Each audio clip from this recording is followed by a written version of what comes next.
it's Flo, and this is my impression of a coach giving the ultimate pep talk. Listen, the proper technique is going to Progressive.com so you can see Progressive's direct rate with our competitors' rates, even if we're not the lowest, like we practiced. And remember, no matter what happens, the important thing is to try and save some money out there. Thanks, Coach. Man, I love this job. Compare rates and save at Progressive.com. Progressive Casualty Insurance Company. Comparison rates not available in all states or situations. Blog Talk Radio.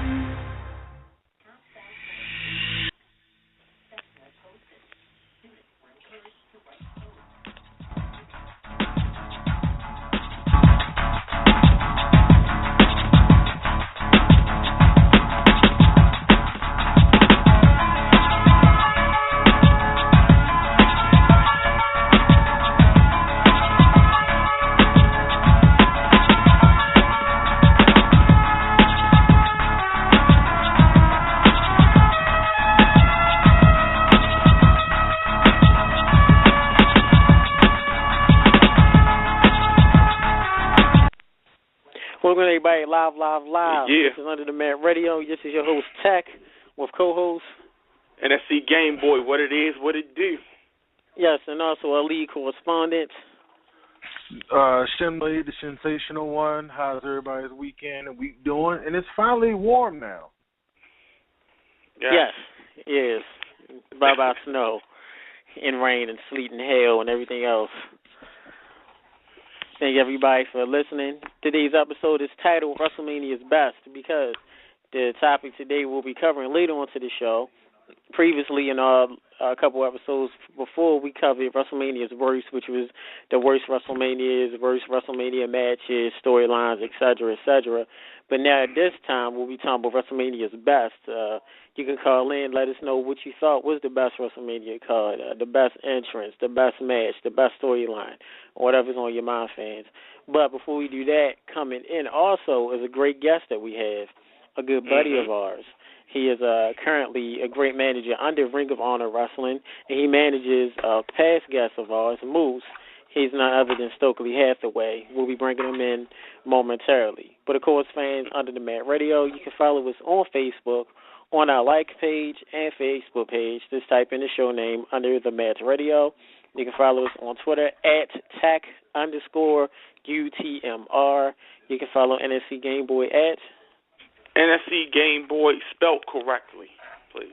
Please spell it correctly. Please do. And you can follow Shinblade on Twitter at Sensational one, and I'll spell it since I had a good time last weekend. SHINSATIONALONE. All right, you good? You sound like you forgot a little bit. You need to do the redo. You good? No, I just came in from working out, so that's why I'm a little winded, and I just had a good time working out. So yeah, pretty much. Just trying to get my sweating and everything. So cool. Also, fans, don't forget, please, you can follow us on Instagram Under the Match Radio, all one word. Also, please subscribe to our YouTube page Under the Match Radio, where you get to see a lot of our live interviews. You get to see the faces matching the voices that you hear every week with such great WWE Hall of Famers Ron Simmons, Ricky the Dragon Steamboat, Val Venus, and other great local and talent all around the world. As NSC Game Boy says, thank you for the blue thumbs. Thank you much for our likes on our like page. Please continue that going on. And if you have any ideas for the show, which we've got a lot of Facebook messages, a lot of texts by fans and listeners all around about our shirts, about ideas, please feel free to email us at underthematchradio@gmail.com.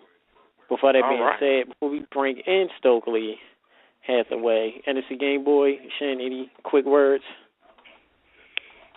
But I got some announcements, but I'm going to go ahead and say it right a little bit later on. Shin, how about you? Let's keep it moving since we got Stokely waiting. All right. Okay.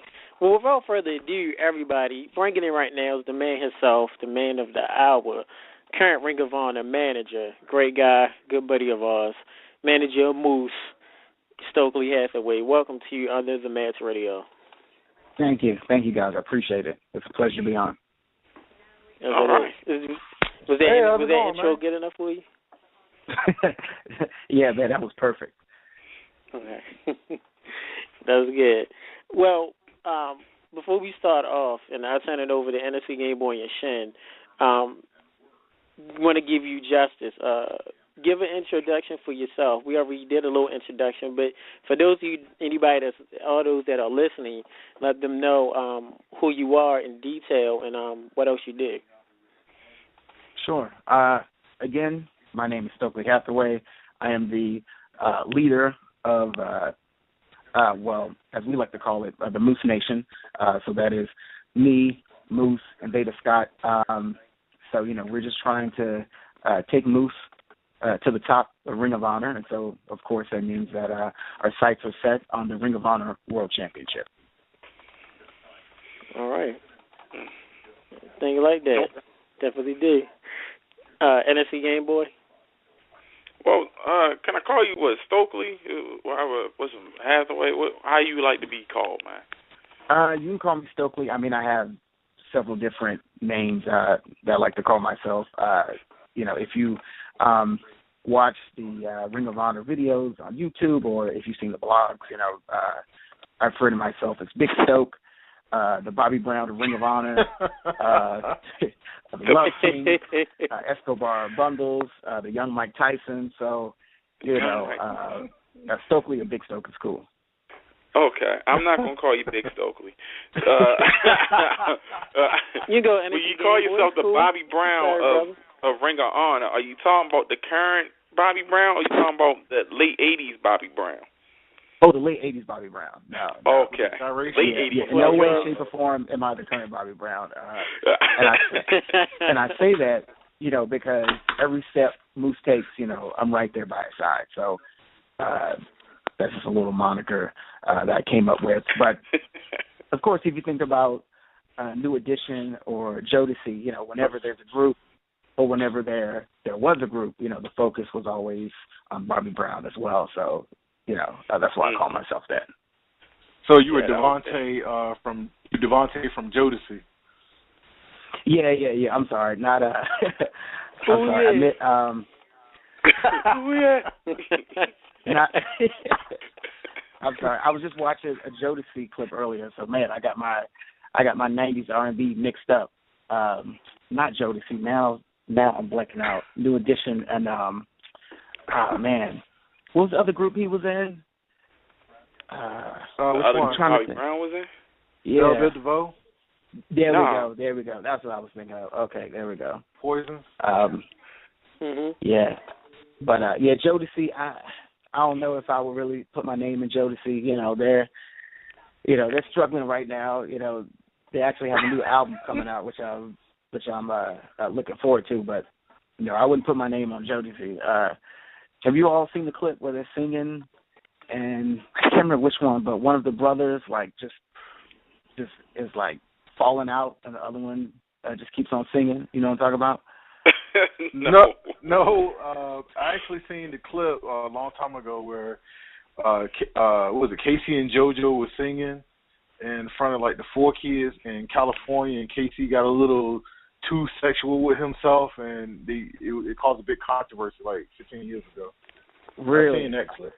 Yeah. Well, he not for the 4 kids, but he unzipped his pants and pulled his thing out, and that's what caused the controversy. So. Oh, I've never heard of that. That was on the news. Did you watch this video, Shin? It was on the news. You don't see anything on the news. But I wanted to ask Stokely. He was talking about it, and the others watching the episode of Martin when Jodeci was on Tommy Davidson. Who was it Tommy Davidson? Oh, yeah. He was playing a character, and Martin had crashed on stage. Hill. Yeah, Vonnie Hill, yeah. And that was a classic scene. Martin crashed and tried to get a little confrontation with KC. So. Yeah, that's a classic moment. I mean, they actually, I'm trying to think, if you've ever seen Bill Bellamy's Who's Got Jokes, I think this was maybe 2005 or 2006, but there's a very priceless Jodeci moment. Actually, no, I think it was just Casey and JoJo, but they come out to sing, and they're both just wasted. and I believe it's KC. He jumps on his bodyguard's shoulders, so his bodyguard is carrying him around while he's singing and riffing. And this is like a 10-minute segment. It's like the greatest thing ever. I'm gonna have to find it and send it to you guys. Well, I'll let you know, Stokely. I don't really put my personal minutes out there much, but I can attest to that Big Mel, my girlfriend, surprised us for our anniversary about a year or so ago, and we was at a concert with Casey and JoJo and Drew Hill, and the same thing happened. He was on his shoulders singing really? "Think You're Lonely Now." Yeah, he almost dropped the microphone. But in the mid of the song, the promoters sucked because they had to cut the song off early because they ran out of time. So while he was in the middle of the hook, he taking his shirt off and sweating. Pretty much the song got cut off. Yeah, of course. I mean, that's what they do.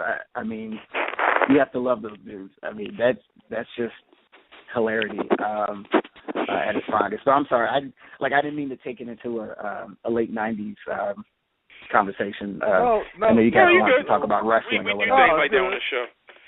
We go all types of ways. Good Lord, Stokely. I mean, I guess it's safe to say now with all this Casey and JoJo falling out talk. I guess it's safer to go to a Keith Sweat concert. I don't know. I mean, I don't think I could sit through an hour of Keith Sweat. But that's me personally. Maybe 10 to 15 minutes, but not an hour. That's too much begging, I can only take so much of that. Plus, that's manhole violation. The first CD is the best Keith Sweat CD ever, so that's just a classic, but the other ones just suck, so. I've actually met Keith Sweat. This was maybe a couple years ago. I live in New York, of course, so I was just walking around. I think this was like 42nd Street, and I hear this dude, and it sounds like he's whining on the phone. And I look to my left, and of course, it's Keith Sweat. And I turn around, and I'm just like, yo. And then once I turn around, then everyone else turns around.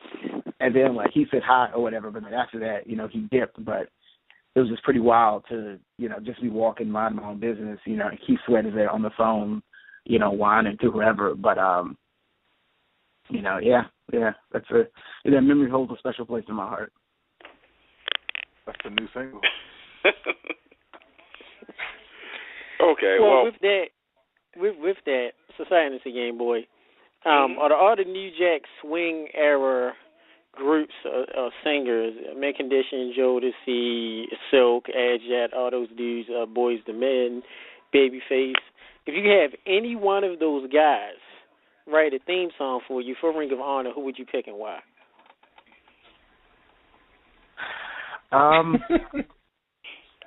I would have to pick someone who wasn't on that list. I would have to say Christopher Williams.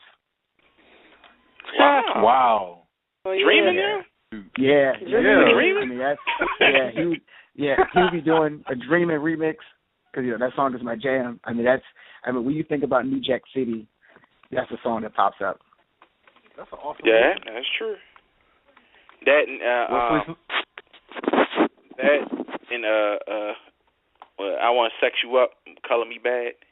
Oh my God. Hopefully no kids are listening. I mean, little known fact, New Jack City is ACH's favorite movie. I mean, he quotes it pretty much 24/7, nonstop. Really? Yeah. Are you his brother's keeper? Yep. And Pookie, Young Chris Rock. Man, so. Oh man, I hate you. Go ahead. Who says that? Who says that? Yeah, I mean that movie. But that was the introduction of Darkness Wesley Snipes. So it was to me, Nino Brown was one of the greatest villains, at least in my view. That is true. I mean, the monologue at the end was perfect. Like him in the courtroom and just throwing. I think he threw Christopher Williams under the bus. He said it was him. He did. I mean, pretty much that's the what's the word I'm looking for?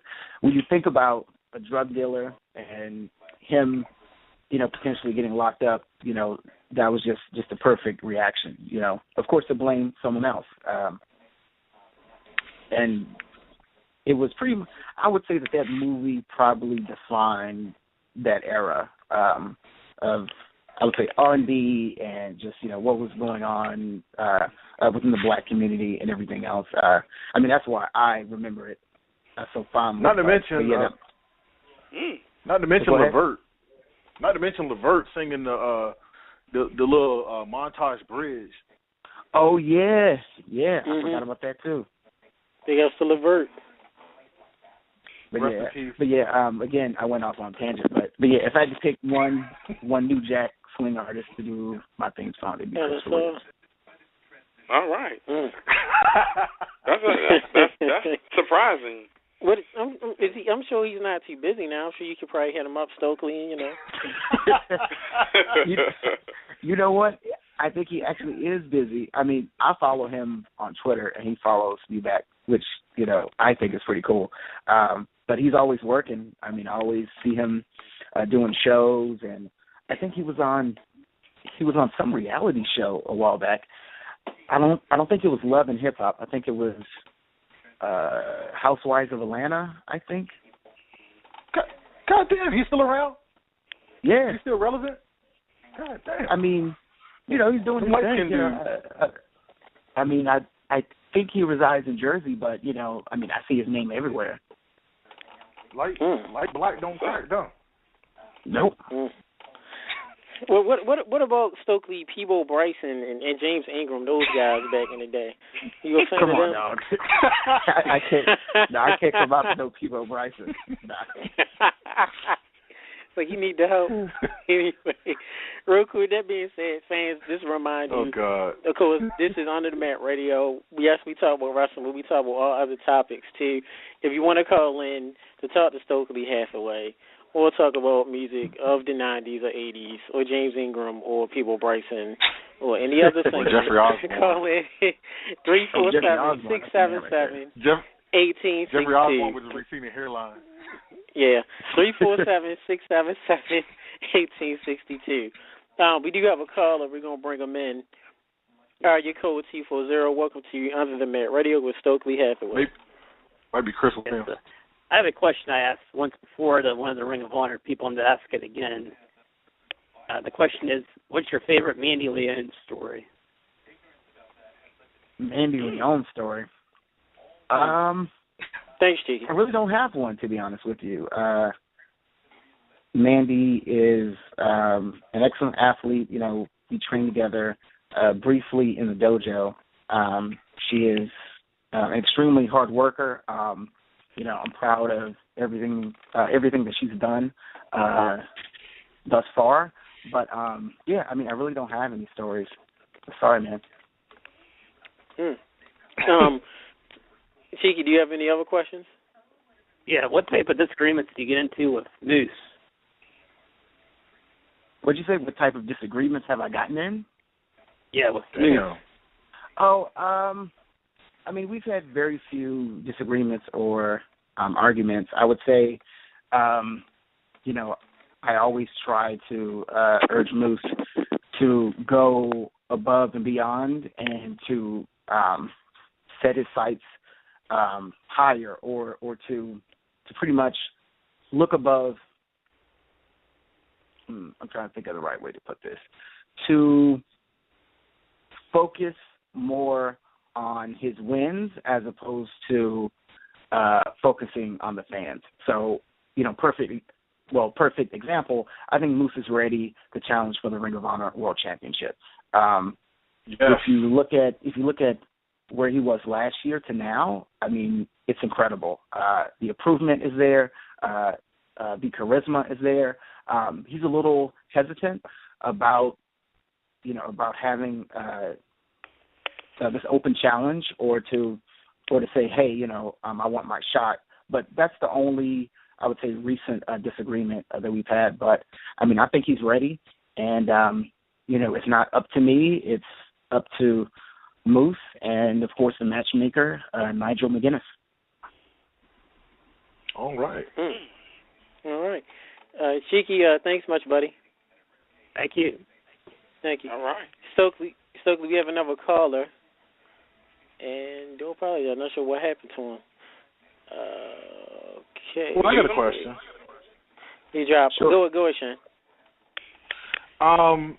Stokely, since I saw you at Ring of Honor TV, you have one of the most unique sense of styles that I've ever seen as far as being a manager. Quite almost next to the mouth of the South, Jimmy Hart. You're short. You have, according to some people, you have a big mouth as far as managing. But also you have one of the craziest get-ups I've ever seen, especially if you want to go 90s, the Fresh Prince of Bel-Air inside-out coat that Will Smith used to rock. Yeah. I'd say your clothes is just like close to Mr. Brown from the Tyler Perry Meet the Brown show. Where did you get your inspiration from? It's funny that you mentioned Mr. Brown. When I was actually thinking of outfits to wear, Caprice actually mentioned it to me. He was like, "Hey, has anyone ever told you that you dress like Mr. Brown?" I was like, no, not really. But again, to go back to the music, I'm a huge fan of everything from the early 90s to the late 90s. So, to me, thinking of ways to stand out and to grab the fans' attention, that look, that style, that was the first thing that I gravitated to. Of course, the Fresh Prince jacket, the Fresh Prince of Bel-Air was one of my favorite TV shows. And if you follow me on Twitter, you'll know that I talk about that. Lemon Single, Martin, A Different World, all of those shows to me are still relevant. I still watch them, not on a daily basis, but when I get a chance, of course. But I would say, that era of that style, that's what I'm trying to emulate and also to bring to light. For me, anytime I mention those shows, on Twitter or in a video or at a show, hopefully someone will go back and look them up if they're not familiar with them. And, I'm sure you're asking yourself why, why would I mention those things? Mainly because to me there's always a lesson there. So, for example, I think this was maybe a couple of weeks ago, someone asked me, "Hey, what do you like about A Different World? Why is that one of your favorite shows? Why you watch it?" And so on. And, A Different World to the average person may just be a silly television show. However, that was really one of the first shows to where an African American could look at that and say, "Oh, we can go to college too. Oh, there are black colleges that we can go to.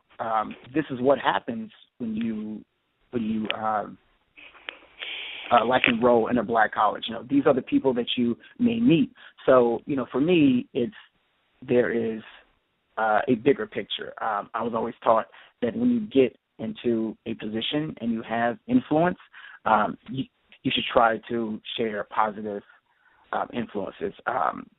Rarely will you see me talk about something negative or, something that may put someone down. It's all lighthearted and it's all relevant to me, and hopefully it's relevant to other people.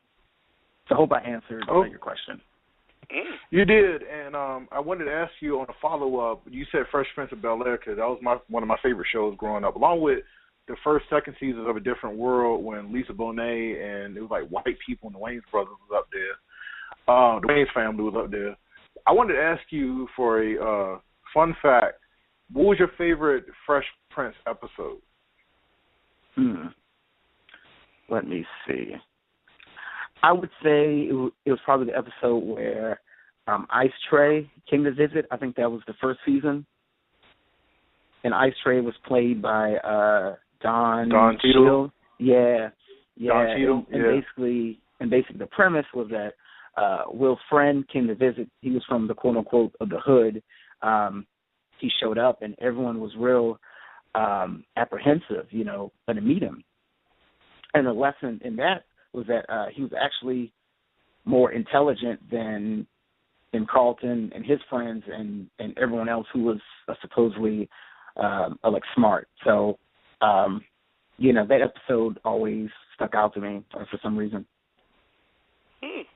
Okay.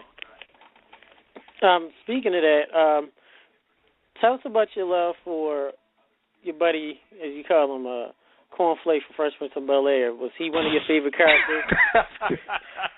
Totally. It's I name drop him a lot because it's funny. I work in theater, so I meet people like Cornflake all the time, every day. So it's referencing Cornflake is just my own way of making myself laugh. But yes, he was one of my favorite characters. What's your favorite Cornflake moment? I can't remember the episode, but I think there was one moment where Will and Carlton they were talking about something, and then Cornflake popped up and he just said "Black Power," and everyone turned around and looked at him funny. Was that the episode where Will and Cornflake locked themselves into a room because they were protesting? I think they were learning from Phil and Vivian's hippie friend. I think so. Yeah, I can't remember offhand, but that sounds about right. Okay. Yeah, I think that is it. I'm sorry, I love that show. One of my favorite moments got me into acting. So. Yeah, man, it's a classic. And again, to go back to it, those shows from like the early 90s and late 90s, I mean, to me, I think they still hold up over time. And there's always something that you can go back and look at, and it's still relevant. What about Blossom? Say again? What was that? No, I said, I was throwing Stokely a curveball. I said, what about Blossom? Blossom? Oh, God. I mean, I didn't really mess with Blossom too much. I remember the hat, the hats that she wore, and Joey Lawrence in the Woe. That's pretty much it. But, yeah, that's all a blur, man. I didn't really mess with Blossom too much. Cheeseburger probably watched Blossom on the reg, but but that wasn't me. I want to ask you too, Stokely, with you being the manager that you are, doing a great job, what were some of your inspirations in the wrestling business of being a manager? That's a hard one. I mean, I guess the easiest answer, or the first person most people would say, is Paul Heyman. He is a genius. Everything he says has so much meaning, has so much power, and he doesn't refer to himself as a manager. He refers to himself as an advocate, for Brock Lesnar. So Paul Heyman is a given. And for the most part, I also look at different wrestlers, like Triple H. He, when I was growing up and watching wrestling, there was a certain period where, I thought that, that he was the guy. And not to talk too much about WWE, but, even looking at Ring of Honor, Truth Martini, he is fantastic. He's excellent. You can look at Veda Scott. What she does is great. So I have many different inspirations.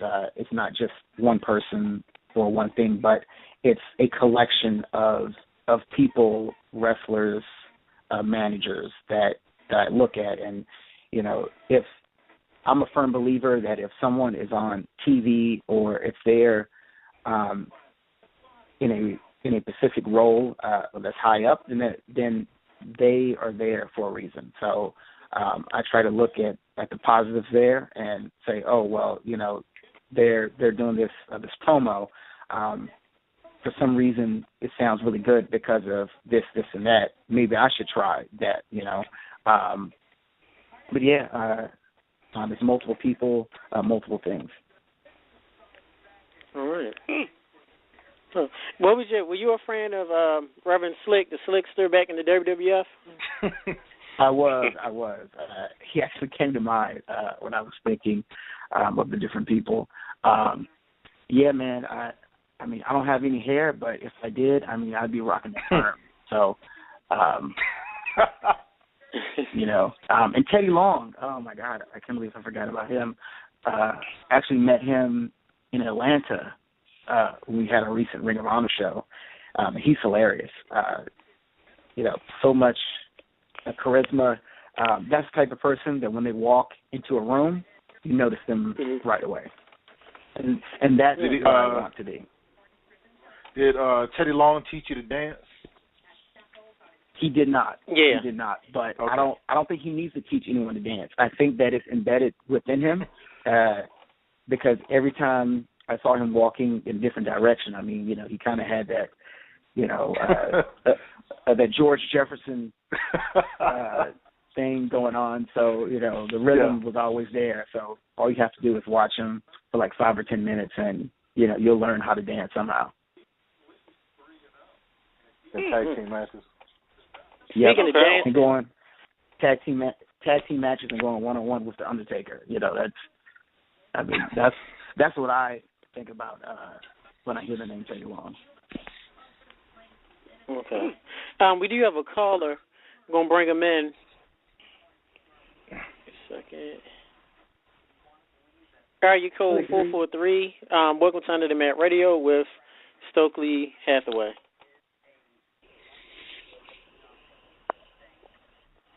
Area code 443. You're live. You're live? Yeah, had a caller calling in. Can you hear me? All right. Well, this minute ran out. Call back. Yeah, we had a couple of calls. One of the callers, I guess they couldn't hear us. That caller, please do call back so you can speak to Stokely Hathaway. Mhm. Favorite dances, Stokely. So you're talking about 90s and 80s and wrestling and everything in between. As a kid growing up, some of your favorite songs. Favorite dances, I'm sorry. Favorite dances? I would say the Diddy dance. Diddy dance and the Bobby Brown dance that he did in Thug Lovin'. Oh, God. That's a classic. Oh, my God. If I could have a WrestleMania entrance or a Supercard of Honor entrance, it'd be that. It'd be a helicopter landing on the building and me jumping out like Bobby Brown and dancing to the aisle. You know, I was thinking that, Stokely, that when Moose gets a title shot, you be wearing a Puff Daddy shiny suit from 1998 or something. You know what? I've looked. I don't know where I could find one. You know, I don't think they sell those anymore, and they probably shouldn't. So if you know where I could find one, please let me know. Oh, goodness. Tennessee Game Boy? Oh, wow. Well, I have a question, and my question is that, well, wrestlers, they usually know when their time is up. You know, their bodies usually tell them, you know, the crowd don't really pop for them like they used to. You know, they're getting older. They want to spend time with their family. But with you being a manager, how would you know, or what signs do you think would be when you know that your time will be up and that you may want to walk away from being a wrestling manager? I would say when I am no longer nervous, when I go to a show, I think that's a sign that I stop caring, and also when I stop catching people's attention. I think those two things combined. You know, I think if you're coming out and no one cares, and also if you're not nervous, if you're not worried about giving 110%, then, I think that's when it's time to walk away. Okay. Tech? Toughest thing that you had, what did you find was the toughest area for you to learn about becoming a manager? I wouldn't say it was more about being a manager, because I trained to be a wrestler. I trained in the Ring of Honor dojo. So for me, it was combining both of those. And for me, I'm a very visual person. Like I've always been that way. So with wrestling, it was difficult to transition into not wrestling, if that makes sense. Knowing that from now on, the emphasis wouldn't be on me, it's on someone else. And I'm very happy to do so, because Moose is the future of the company. Anything I can do to help Moose, because he's my friend, I'm willing to take a step back and do so. So for me, it was just learning to somehow separating those two things and also trying to merge them at the same time. Again, if that makes sense. Okay. What about Moose? Talk to us about how was it. We had Moose on the show a couple of times, good guy. Tell us what it's like to work with Moose, of course, you being his manager, and maybe tell us some of the misconceptions that people may bring to about him. Sure. I think a lot of people assume that Moose has had it easy in wrestling because of his size and because he used to play for the NFL, when it's the complete opposite. I think that everyone assumed that he was a dumb jock and that he was walking into Ring of Honor and, someone just threw a contract at him and he signed it and that was it. But that's not the truth. Moose was coming to shows. He was driving 14, 15 hours to shows that were out of the way. He was doing a ring crew. He was helping set up the ring. Of course, he attended the Ring of Honor seminars. Moose worked very hard to get to where he is today. And Moose is also very intelligent. It was somewhat disheartening after Best in the World. I think that's when he made his debut. He didn't have too much to say, so people assumed that, Moose doesn't have charisma, that, he's not going to do well in Ring of Honor, which, of course, we know that that is completely false.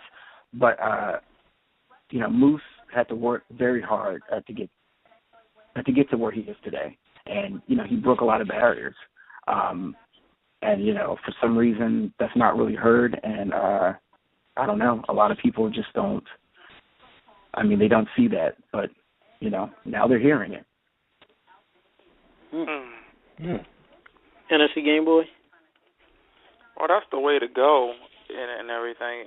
And I know how difficult it is, trying to convince people of the potential that you already see in Moose and to help build that out to the forefront. I know it's an amazing feeling and everything.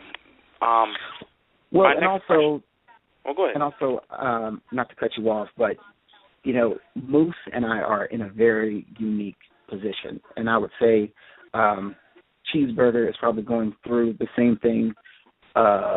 Will Farah is going through the same thing. We're all Ring of Honor dojo trainees, so at the same time, we're learning as we're in the spotlight, and there's going to be a growth period in all of us, and I think we've done very well in the positions that we've been given. So to learn in front of people, it can be a bit difficult because most of the guys in Ring of Honor, they've been wrestling for years, and then they were allowed to hone their crafts elsewhere. So when they came to Ring of Honor, they were more or less, I would say, a polished product. Again, if that makes sense. But we're all learning as we're on TV, as we're going to these shows. So, it's a little, what's the word I'm looking for? It's very exciting. It's a thrill, but at the same time, we know that we have to go above and beyond to catch up with everyone else. So we look at Roddy, Tommaso, Cedric, Elgin, those guys, we think about Ring of Honor and professional wrestling, they are there. Bobby Fish, Kyle O'Reilly, right. Adam Cole, Bennett, Taven, those guys are seasoned, you can't think of the last time one of the guys had a bad match. And, we all aspire to be at that level. All right. Shinblade. I gotta say though, I know I'm taking NXT Game Boy's thought when I say this, but I enjoy your work, Moose's work, ACH, and Cedric Alexander among many fellow black wrestlers they are. And, not to put another name out there, but, we all get disgusted when we see WWE's New Day and R-Truth. And another correspondent, put out last week, it was kind of like a buffoonery. And I want to ask you, what are your short-term and future goals when it comes to the world of wrestling and being in the business, period? To go back to the New Day, I know a lot of people hate what they're doing. I know for a fact that all three of those guys are working extremely hard, and actually enjoy what they're doing. I think that as an African American wrestler, it's very difficult to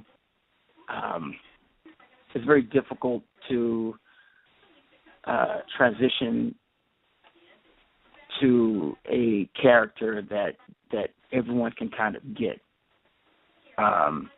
Same thing with Stokely Hathaway. When I drop certain names or make a few jokes, not everyone will get them unless you're within that community. So I think that's where the struggle lies. Within the New Day, I don't see anything racist about what they're doing. I know a lot of people joke about them, clapping and coming out the gospel music. They're three positive guys, and they're, working hard to get the crowd into what they're doing. And, think about it. How many, if you took, I'm trying to think, if let's say someone in the crowd was a 45-year-old white male, right? Do you really expect them to understand these three black guys coming out to gospel music, well, not really gospel music, but, clapping in the background, that's like a cultural thing. And I think it's just very difficult for the average, I guess, quote unquote, WWE fan to understand what they're doing. And with R-Truth, with R-Truth, again, I don't know if it's buffoonery, when I see him and when I listen to him on commentary, I think that he's hilarious. And again, the stuff that he's saying, it's more of like a cultural thing. And if you weren't raised in that culture, or if you haven't been around it, you're not going to get it. So you're going to instantly turn that into like a negative thing. So I appreciate all of those guys and what they're doing, but as far as like my goals and what I want to do in wrestling, I would say it's just to stay true to myself and to say when it's all over that I did the best that I could do. Okay. Well, thank you. Hold on, Shin. Hold on, Shin. We got a couple of fans, and we got a couple of fans that got questions. One question off of Facebook from Tanika. She wanted to know, Stokely, your views about female wrestlers far as the old wrestlers from back in the day as opposed to the divas that are on TV now? I just think times have changed, and I feel like looks are valued more than they were years ago. So I think that nowadays when you think of the term diva, you don't think of a wrestler. You think of someone who is beautiful and could be on the cover of a magazine. But, again, I think that's changing as well. When you look at the trainer in NXT, I think for the women, it's Sarah Del Rey, and Sarah is awesome. Sarah had a hand in training me years ago, and if you look at NXT and you look at Bayley and Charlotte and Sasha Banks, you can see a little bit of Sarah Del Rey. You can see that that she is changing what women's wrestling that supposedly is. So I think that the term divas now necessarily is not going to be a bad thing, and that pretty soon that gap between the old wrestling and the new wrestling is going to be closed. Okay. Mm-hmm. Thank you much. Thanks, Tanika, for that question and for listening in. We have another caller, area code 706. Welcome to Under the Mat Radio with Stokely Hathaway. Come on, Tech. You should know it's me by now. Somebody. You all get different numbers. You got a question for Stokely? Yeah, my question would be, do you think that Ring of Honor, the fact that it has so many positive African-American wrestlers that just go out there and wrestle, do you think that that's a possible good demographic to bring in more viewers to Ring of Honor? I live in the Atlanta area, and you guys came down here recently, and I've noticed a resurgence, I guess, of I have a lot of African-American wrestling friends that are just kind of tired of what, the mainstream product is doing. And, it's like sometimes you look at what companies like WWE do, and, they were pushing people like Sheamus or people like Dario to bring in the respective, audience of, their respective cultures. Do you think that Ring of Honor allowing you guys to just, be yourselves, perform, no shucking and jiving, do you think that could be like a positive outlook to bring in more fans to the Ring of Honor product? Oh, definitely. I mean, in Atlanta, I thought the same thing. When I was growing up, I didn't really have too many black friends who watched wrestling. It was primarily I hate to say it, but like a white thing, and seeing all of these black kids in the audience in Atlanta, I thought that was awesome. It's funny because Moose and I, we went out after the show, and we were swarmed by a group of black kids, other families, and everyone else, and they pretty much said the same thing.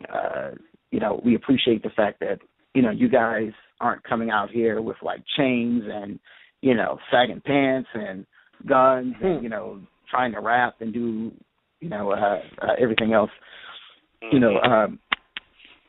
ACH, we're not on the best terms, but when you look at what he's doing, you see him as a wrestler first. You don't see him as a quote-unquote black wrestler. Same thing with Caprice and Cedric and Jay Lethal and Moose. I definitely think that having those positive black wrestlers that is definitely going to bring in a new demographic, and like we've already seen it, and I think that's great. All right, thanks, Toph. You can stay on live because you one of our correspondents too. Stokely, we got a little surprise for you. Hopefully, we can bring back memories.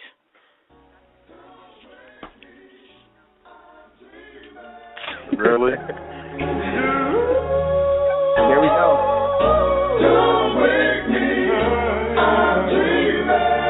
What about you, NXT Game Boy? Any memories of this? Yeah, I was in middle school when it came out. So yeah, actually I do remember. Wait, we bringing lights back? Yeah, we are. So you come out of this music on Ring of Honor. Yeah, that's what's up. So we bring it on to you. I know you got a little excited, Stokely, I'm sure. I did. I mean, that's my jam right there.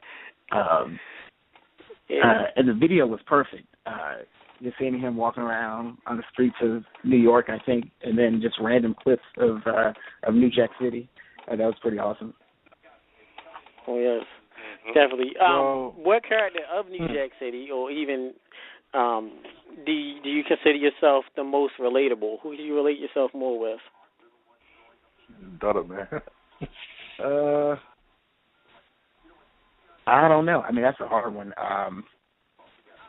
Ice-T? Not really. I was gonna say Nino Brown, but nah. I don't know. I don't think I can answer that one, or not right now. Man, I'll have to think about that one and get back with you guys. I mean, I'm stumped. Okay. Now, we want your honest. Oh, go ahead, Shane. We asked this at the Ring of Honor show when we met you. I want you to tell the fans the origin of your name, Stokely Hathaway. Sure. Again, I'm a huge fan of music from the 90s or whatever, and Mint Condition is one of my favorite bands, and my first name comes from the lead singer, Stokely, and Hathaway. I'm a huge fan of Donny Hathaway and Layla Hathaway, so I kind of combined both those names, and that's the origin. Really? All right. Definitely like that. Tell us how it feels. Now, of course, we all say me, Honesty Game Boy Shin, a bunch of our other buddies, Saltine. Shout out to him and his chili. We talk about how today in wrestling, it's so many. You see so many wrestlers, especially in the indie scene, do the same moves. Everybody's doing a super kick. Everybody's doing a chop. Everybody's doing a spear or what have you. What makes Moose's spear, which I like because he has a flip, different from opposed to the Goldberg spears, the Ronald's Gore, to the Roman Reigns or spear? What makes his different, in your opinion? I would say his is different because he's a former NFL player, so he's used to knocking people down, and he was knocking people down that were the same size as him. And when you look at wrestling, and if you look at Ring of Honor, Moose is one of the biggest guys there. So I think he has a skill advantage, and also the flip at the end is pretty cool. So just combining those two, I think his spear is the speariest of all spears. Mm-hmm. And I just made up one of those words, but that's okay.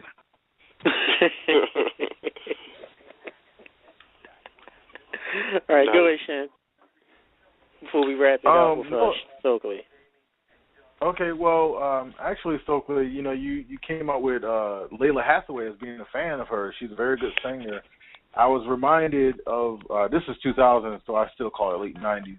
I was reminded of her because she sang the love theme to the movie The Ladies' Man. I'm sorry, which movie? The Ladies' Man with Tim Meadows. Oh, you know what? I've only seen Ladies' Man once. So. Oh, really? That movie, yeah. So that movie is kind of a blur. I'm not a real big Saturday Night Live fan. I've never. When Eddie Murphy was on it, I've seen all of those clips, but yeah, I just can't really get into it. So most of those spinoffs or movies, I really haven't seen, or I've seen once and kind of I've forgotten about it. Well, what was your favorite? You want to go back to live, but what was your favorite Eddie Murphy character or skit that he did on Saturday Night Live? I would say Gumby. Gumby? Yeah. Yeah, you remember the Gumby? Wow. Yeah, he was the angry black Gumby. Mm-hmm. He sounded Jewish, though. Really? True. To me, he sounded Jewish a bit. We'll have to go back and listen to it. I don't know. He sounded black as hell to me, but, yeah, I'll have to go back and listen to it. I thought you would say something like Mr. Robinson's Neighborhood or something. I mean, even though that was my favorite. Wait. Who's Mr. Robinson's Oh, okay. Yeah, Mr. Robinson's Neighborhood. Eddie Murphy. Remember that? Yeah, I remember Mr. T that. was on one of them. Mm-hmm. Yeah, it was that and the Buckwheat Sing. Oh, that was one of my favorites. The Buckwheat one, that was good too. Yeah. Stokely, fan of In Living Color, and if so, your favorite character. A fan just Home and the send Clown. a text. Home and the Clown. Yes. Hands down. Yes. Nothing Hey, tops y'all know Homie. who came up with the Homie the Clown gimmick, right? Who? Paul Mooney. Paul Mooney. Yep. Okay, yeah, that makes sense. Yeah, that makes perfect sense. Mhm. I'm trying to think. Oh, and you know what? I would say it's a tie. It's Home and the Clown, and oh man, I'm blanking out. Fire Marshal. No. Fire Marshal Bill. No. What was the dude Rain in Man? prison? No, what was the dude in prison? Huh? And he that was so institutionalized. Oswald P. Something, and he would say like big words and everything, right? Yeah. I think it was David Wayne. He was saying big words.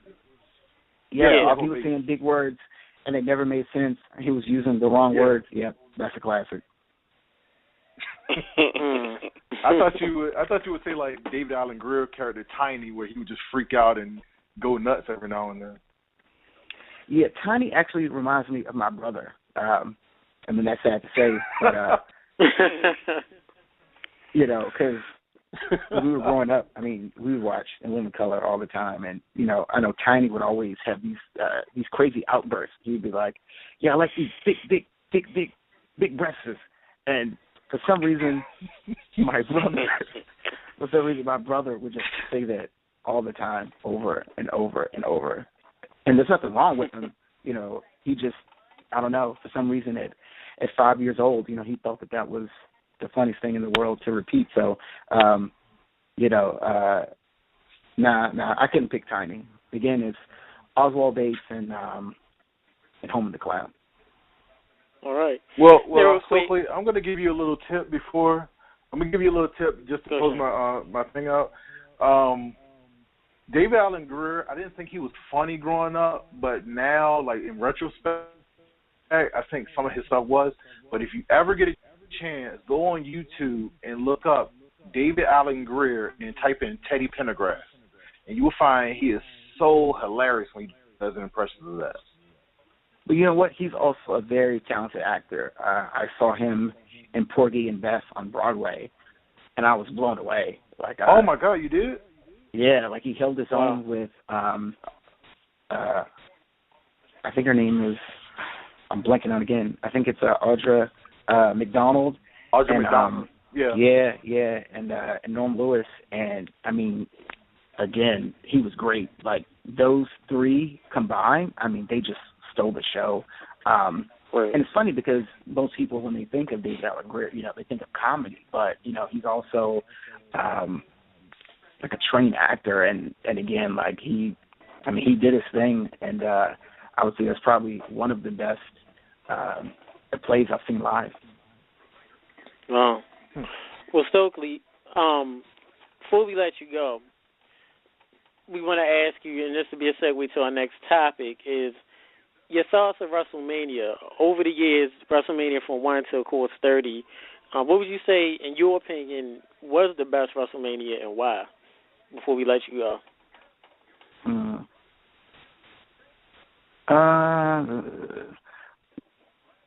I don't know the number offhand. What's the... Oh, I think it was WrestleMania. Was it 22? Was it the one where Ray won the world title? Yeah. Yeah, it was. I would say, 22. Yeah, I would say that was my favorite. Okay. All right, well, thank you much for that. Before we let you go, Stokely, we thank you much for your time coming on the show. We thank you for taking time out your schedule with Ring of Honor, also for having you on. Anything that you need to plug about Ring of Honor, even yourself, before you go? Of course. I mean, you can follow me on Twitter. It's at Stokely Hathaway, STOKELY HATHAWAY. Our next big event is coming up on Friday, March the 27th. That's a Supercard of Honor in Redwood City, California. So that's going to be off the hook, of course. And then San Antonio, Texas. Then we hit Hopkins, Minnesota. And after that, it's War of the Worlds week. So I think both of those shows are maybe sold out right now.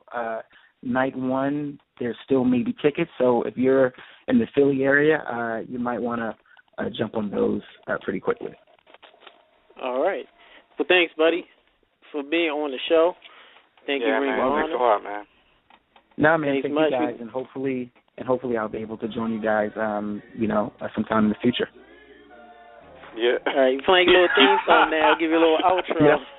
Yeah, I can do theme music. I appreciate it, guys. All right, man. You have a good one. We'll see you soon. All right. Have a good one, guys. All right, thank you. All right, take care. Anybody listening? What you doing, huh? Really, yo? Uh-huh. Oh, yeah. You know you want to dance NFC game, boy. Get the NFC bumps. The TV dance. The TV dance. What it is, what it did. I can't dance for Slick. Girls are asking about that. Why don't you sing it at karaoke? Yeah. Really? Nice. Yeah. Yeah. All right. Do that. Yeah. You're going to get Shin. You Shin do the shot hands to this. Yeah. You can't do that to that. You can't do the shy hands to that. Shy hands is peace. It means of restoring your soul. That's what the shy hands is. You can't restoring do it your soul. like that. Yeah. Okay, I got you. Thank you for that. Once again, we thank Stokely Carmichael for coming on. We thank Ring of Honor. Big shout out to our buddies, Moose. Yes. Mm-hmm. You just botched. What was that? I said Stokely Carmichael. I'm sorry. I'm thinking that. You digging him up from the grave? Skateboard. Stokely Hathaway. I do apologize for that. Yes, we did.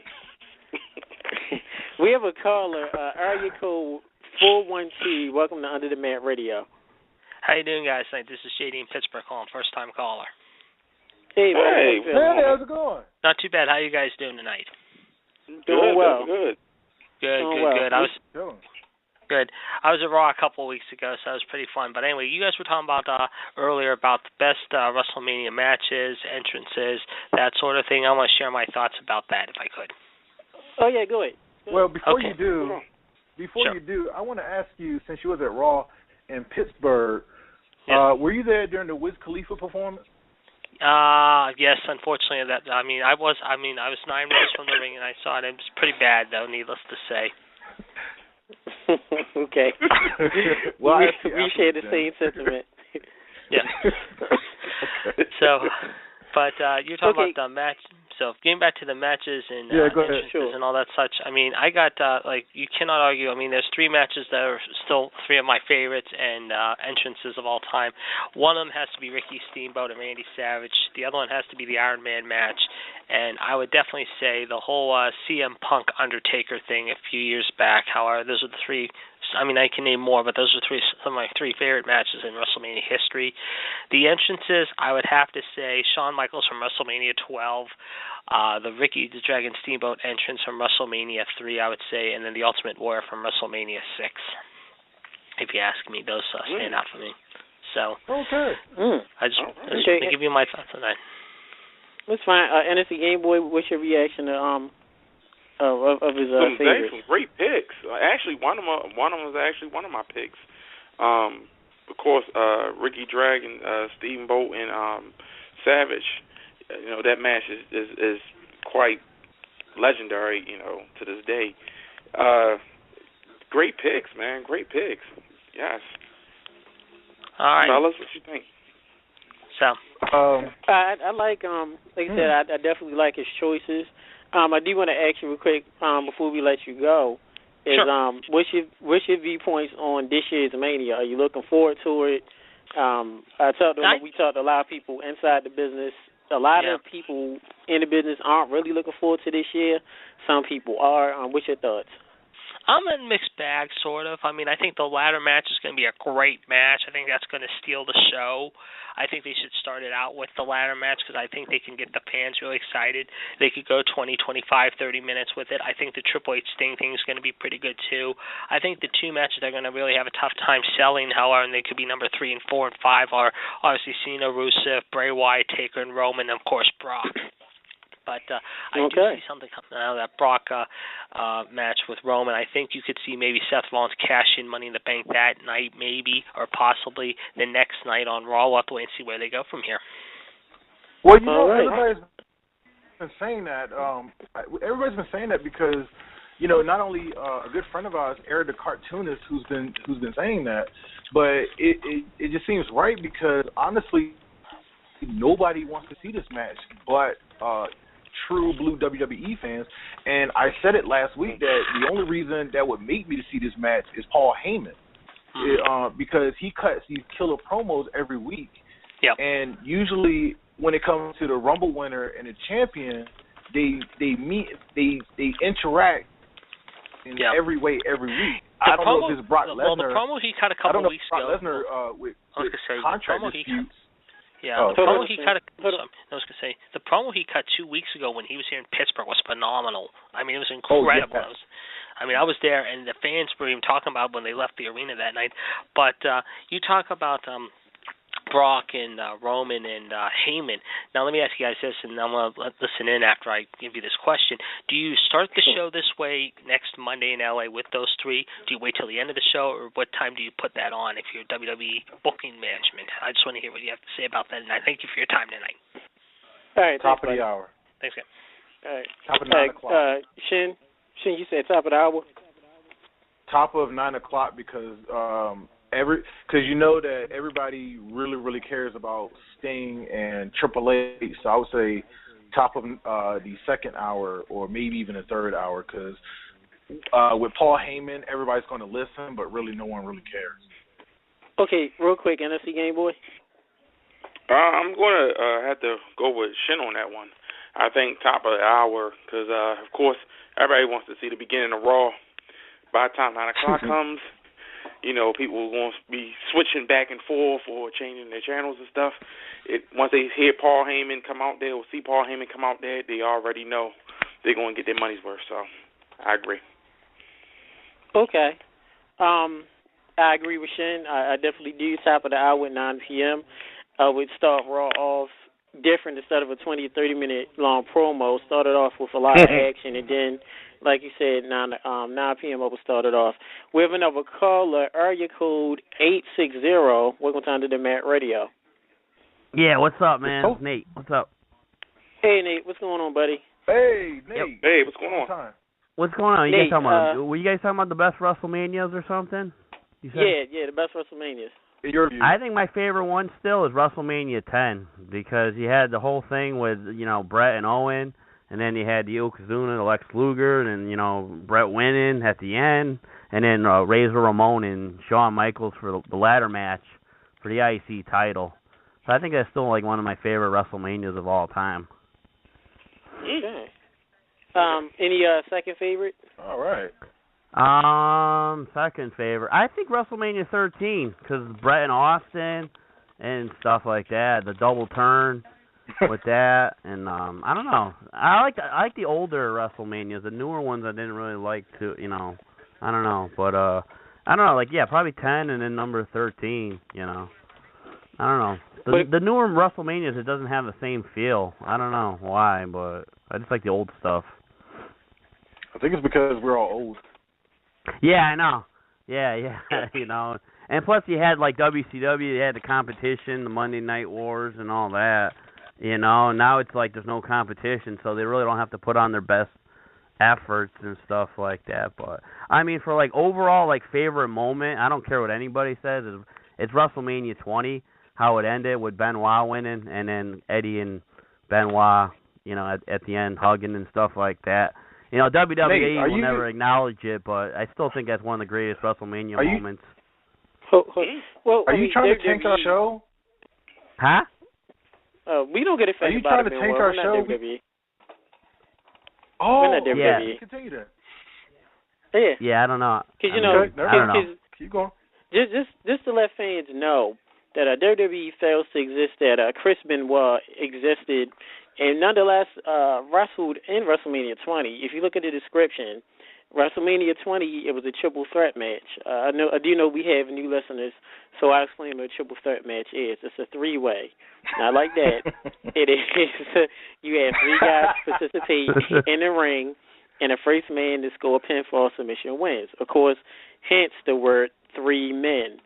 WWE, because of Benoit doing what he did, killing his wife and kid and himself, they promptly state, and Shin has brought this to my attention, so it's Toph and others, that Shawn Michaels and Triple H faces off in a triple threat match against each other to see who wins.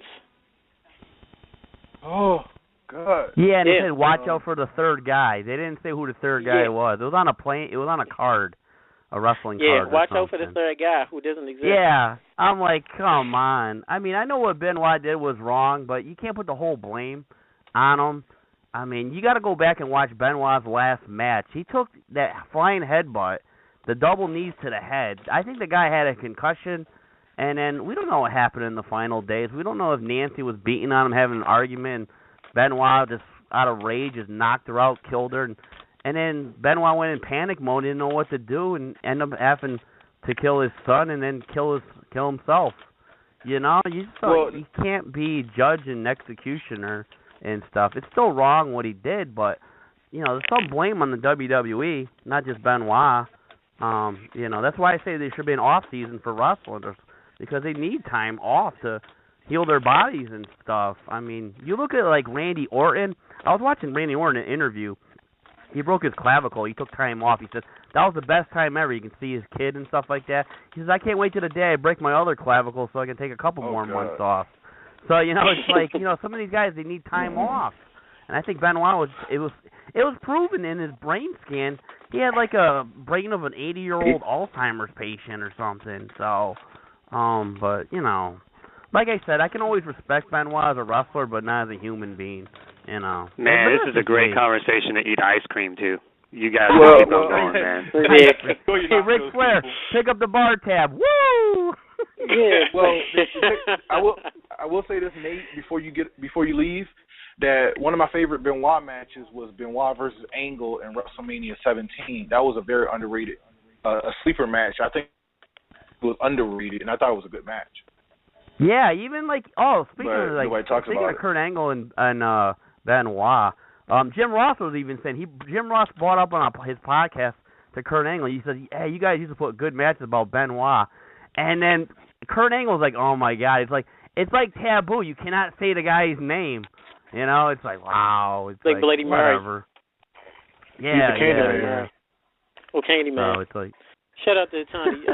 What's his name? Tony Todd, who never smiles in the movies. What the hell that come from? He said Candyman. So Tony Todd, his name never smiles in movies. Yeah, random text. Hey, Evan, I got a question for you. You think the night after WrestleMania, WWE Raw needs to break like a 5 million rating for one of their hours? There's no Evan here. Yeah, I'm not sure what Evan is. What's your name? We're not the second answer. Dalton. It would be good that Raw breaks that, but they probably won't. But I will say I do expect for Raw's rating, because of course Raw Mania, the Raw After Mania is pretty much a big show too, break average ratings, of course. So we definitely can see that. Yeah, Dad. And what are your feelings on the Rusev Cena match for WrestleMania? Well, I don't think Cena's winning. You love Cena. Thank you, NSC. Yeah, NSC. Go ahead, real quick. You give your thoughts on Rusev and Cena. Oh, mine? Well, my thoughts is I'm going to be going around looking for some shirts when John Cena and Rusev go at it. I'm going to go grab me some snacks while I'm watching Rusev and Cena go at it. Wait, NSC, this is the bathroom break match for you compared to Paige and AJ versus the Bella twins, Boobie Bella and Flat Bella? No, that match is the Facebook match where I'm going to be on my Facebook and I'm going to be loading pictures and comments and stuff and talking. We think alike. Damn. While I'm there, yeah, that's my Facebook match. Yeah. See, there's the piss break, there's the Facebook break, there's the food break, and there's the let me get my phone and call my homies break. See, there you go. Okay. Yeah, you got to remember too when Randy Orton comes to the ring, that's a break too, because that's about 8 minutes he's gonna take to get to the ring. Orton, so you get a quick snack. Yeah, and Taker too. Yeah, Taker and Bray. So. But anyways, I mean Rusev. You got to admit Rusev looked good in that suit. He's getting ready for his funeral. He's looking good in that suit. Oh man. Yeah. Thanks, Toph. Just wait for him to start training in Russia. Just wait for those training montages. Yeah, what was up? Yeah, what was the feeling on that fucking hick Russian guy that they had last night with Rusev? I don't know who that was. Who the hell was this guy? DLC. Well, we talked about it. We talked about it last night, Nate. Yeah. Yeah. I mean, Elton John's missing his sunglasses. That's the only thing I saw. He had a horrible accent. I know. Well, Nate, thanks, buddy. Thanks, buddy, for calling in. We'll definitely take care, man. next week. I'll let you. See you, Thanks, man.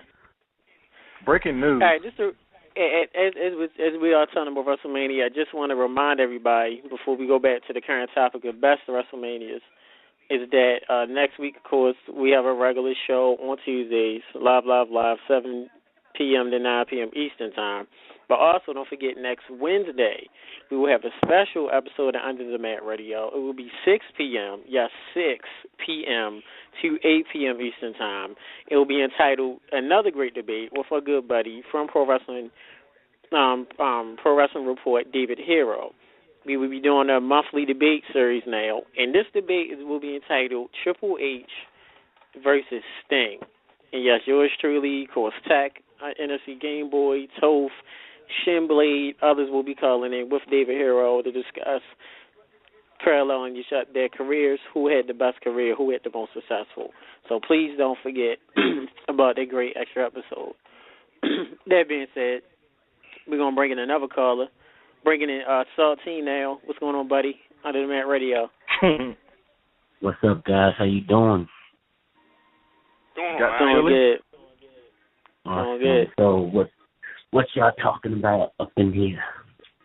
Talking about the best WrestleManias. I know you're... He just called me so randomly. Okay. No, Saltine listens. Saltine, yeah, I'm listening. You know, you're one of our great, very opinionated part of the Under the Mat Radio family, of course, with Toph. And road trip members. And road trip members. Give your opinion of some of the best WrestleManias, and then we'll turn over to Toph. I would say the best WrestleMania would be 1998 because that was like the best one ever with Stone Cold and Shawn Michaels. I know Shawn Michaels was going through his back issue, but it was the best one for Stone Cold because he was going through like the McMahon issues, and like when he like won that Royal Rumble, it was like wow, he actually did it. It was just so great. And then that night, I don't know when it happened, but you remember they were trying to do that little rally up to say let the fight DX, and then he came out. That was like one of the best moments, and they were just looking at face to face on Raw. I was like, yes, it's going to happen at WrestleMania. That made me so excited. And also what happened that night was the Undertaker and Kane their feud started. It was very good. So I can understand like that in '98 and stuff. Those feuds was very magical. It's like say, oh wow, this is very new. I gotta see what happens because I wanted Kane to win at first, but I said no, Undertaker ain't giving up. Then Undertaker won it. It was a good match. It made you got excited for it. But now it's like this WrestleMania coming up. It's like I'm not really happy about it. I'm not really excited about it. It's like it's whatever for me. Oh. What about Saltine, what was your thoughts of in WWE acting like this didn't happen? Remember Salt and Pepper, if I'm correct? Didn't they sing? Didn't they perform at WrestleMania 14? Am I correct? No, that was, I think, WrestleMania 10. Was it that 10 or 11? No, that was 14. No, I'm sorry, I got mixed up. Okay, I'm sorry, I'm thinking the DX. The DX. Oh, DX. The group that's on the DX song actually was on it, and then on some VHS tapes and later DVDs, they cut that out due to royalties. Oh, really? Mm-hmm. Saying they did the song Pepper. Yeah, because they did that. He didn't want to pay. Well, Fred Durst and Limp Bizkit. That never happened. Yep. Oh, never man. did. But Saltine, thanks much, man, for calling in. You got any more words for NSC Game Boy Shin or any other listeners? Well, everything sounds good, but I got one more thing to say. Y'all gonna get your butt with all of y'all. Remember that. It makes no sense. Pause. I can't do it the way I can because my sword's so sorry, guys. You got any words for GB? You know GB had a long week, so. Yeah, I'm trying to get off this daggone allergies, man. Can't really think of nothing yet. Yeah. All right, my dude. Before you go, Saltine, you can fight it, brother. I have something for you. People saw the last road trip video, and they threw in questions to Tech B and myself about the 50 Shades of Grey. Yeah, that's true. And they all agree with NSC Game Boy with NSC Dumps. Yes. Yeah. Awesome. You lost. Except for one, but you lost some man points. Yeah, there were some fans that said you lost man points for watching 50 Shades of Grey by yourself, Saltine. I'm a movie guy, man. I gotta watch every movie and try to read them. Real quick, Saltine, I'll let you go. Toph, what are your thoughts? Saltine saw 50 Shades of Grey. A lot of fans have been hitting us up saying he lost man points for that. Do you agree, Toph? Yeah, man, there's this video that's gone viral. I'm not sure if anybody's seen it, but like the day 50 Shades came out, there was this may have been like somewhere in the Northeast. This lady was interviewing some group of ladies that was there, and then this guy walked out in the background, and he saw himself on camera, and he literally walked back in before the camera caught him, like he didn't want to be seen in public, like he was a dude. Yeah, man, you lost some cool points there. I'm gonna need you to go watch a Stone Cold promo, drink a lot of beer, beat Brock Lesnar, kill a bear or something, do something manly. You lost some points there. Hashtag kill a bear, yo.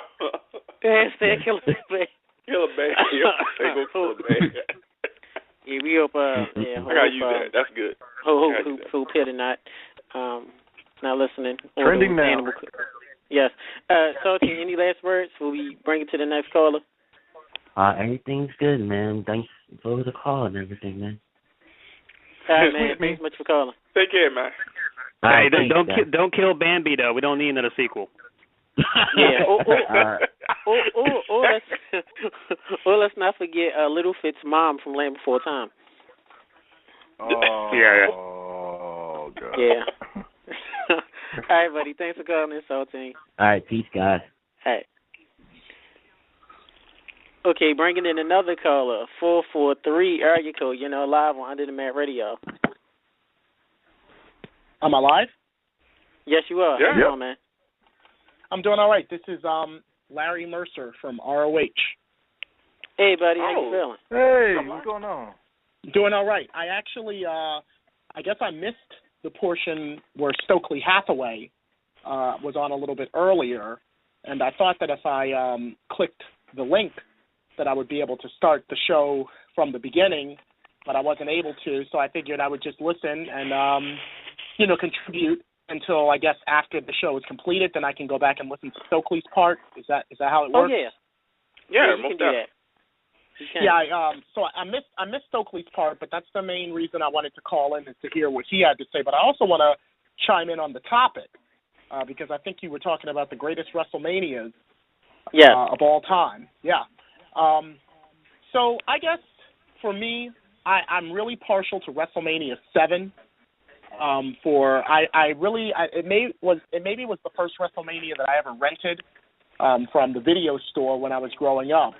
But just what was going on globally with the United States going after Saddam Hussein and them tying that into Sergeant Slaughter being, a defector. He left the U.S. and joined Saddam Hussein, and then Hulk Hogan, the All-American, facing him and defeating him for the championship. That one always has held a really special place for me. It's just being one of the greatest WrestleManias ever. And also, I feel like that WrestleMania, you had Bossman versus Mr. Perfect for the Intercontinental Championship. You had Savage, versus Warrior in the career-ending contest. So there were a lot of great things on that WrestleMania. Even Bulldog versus Warlord, I thought was, short, sweet, and to the point. Nasty Boys versus the Hart Foundation was a pretty good one, I thought. So WrestleMania 7 probably is my favorite WrestleMania of all time. Yeah. And I just wanted to contribute that part to you guys' show.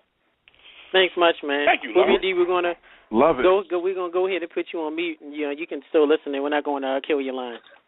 Oh, all right. And then I guess after you guys wrap tonight's show, I can just go back and listen to the portion of Stokely's part. All right. Yes, right you can do that. Thank you guys for having me on again, and I'll be listening. All right. Thanks, man. My man. All right. No problem. Yep. All right. Thanks, buddy. Good old buddy Larry Mercer.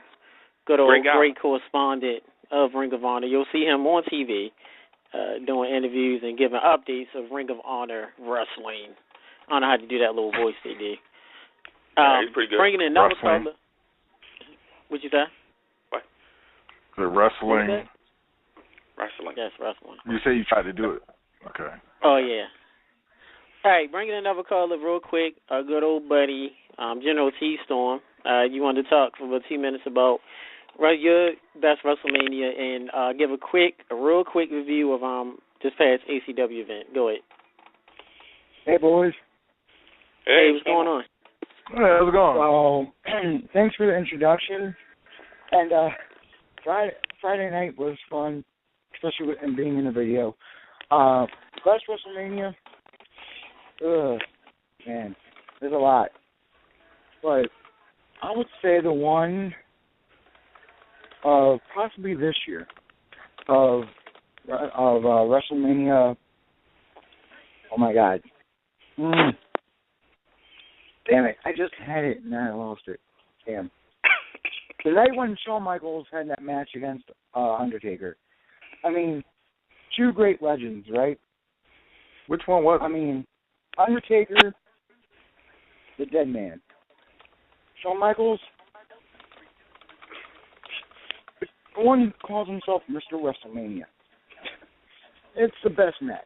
But what I didn't really get was, why did you put the man, the dead man, versus the man who comes out with a dumb-ass freaking song? I mean, it's not that stupid, but that's my one WrestleMania spot that I like.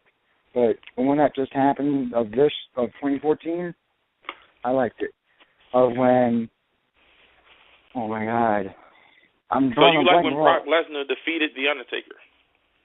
Well, that was not my favorite because Undertaker is my legend. But the one that's coming up, there's one man that's going to be defying WrestleMania. That's Sting for this year. I know for sure.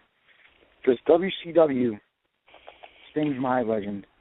But anyways, so Friday night, March 13th, the night of the day that everybody says, Jason this, Jason that, coming out. But Friday night, ACW, King of Maryland tournament. You know, the winners, as you guys always like to say, always win, except for Tech, who kind of disagrees on the winners, but sometimes he does agree, sometimes he don't. But that's the usual. That's how everybody is. But when we were fighting that night for the ACW Tag Team Champions, you know, going against Riot City, which, before I get to that part, I was talking to Aaron Riot the 2 nights before that show, right? And I was telling him, look, if this was at 12 o'clock in the morning, telling this guy, look, March 13th, you and the rest of your Riot City is going to lose. And, of course, as intimidating as he sounds and how stupid he can be, kept trying to come back at me. But I told him, March 13th, you're going to lose at ACW King of Maryland tournament for the tag team titles. And guess what happened? Okay. And what happened? We beat Riot City. Yes, I did. And real quick, General T. Stone, I know we're low on time. Real quick, Prodigy, who we did, had trending #Hug Prodigy, wasn't successful. Will you give Prodigy a hug at the next ACW show, General T. Stone? Well, before I get there, then Moosey Rich is now the King of Maryland tournament, which is now the King of Maryland. Yes, he did. Big up. But big for ups to Prodigy, for Prodigy, for what he did to Andy Weinberg in the winners, I'll give a hell no. I would not want to give a hug to a. I don't want to say it because I don't want to be disrespectful. But we understand. We understand your frustrations. We do. But real quick, General T. Stone, thanks for calling, buddy. We're low on time. Yeah, thanks a lot, man. Thanks a lot. Hey guys, all I gotta say is have a good night. And NFC Game Boy. Yes, sir. As the man, the general, aka Chan Chung. Oh, before I say that, follow me on Twitter at Chan Chung GEW. Follow my brother Lance Young at Lance Young GEW. Follow us on Twitter, message us, do whatever. Okay. And NFC Game Boy, all we do is what? We win, man. All right, guys. You have a good night. All right, man. Thanks, have buddy. a good night. All right. Take care. A Yeah, lot of with the WrestleMania general moments winners. going around, man. Yes, it is. We have another caller real quick. 443 area code. Okay. 443 area code. Hello. Next caller. Are you there? Okay, you might have lost. So what happened? Yeah. Somebody tapped out, literally? I guess Triple H buried him. Yeah, that's trouble. Okay. Actually, I'm sorry for that. You're right, Shannon. I know you coughing a little bit. You got the little throat cold again, or you good, brother? No, I fell asleep. I was hearing something about ACW, and then I just passed out because it's been a busy weekend. What we doing for the videos and everything, and what we were going through. So yeah, I just passed out for a bit. I'm sorry if I was snoring. So get some of that energy drink. Yeah, you need to get some Gatorade or something, man.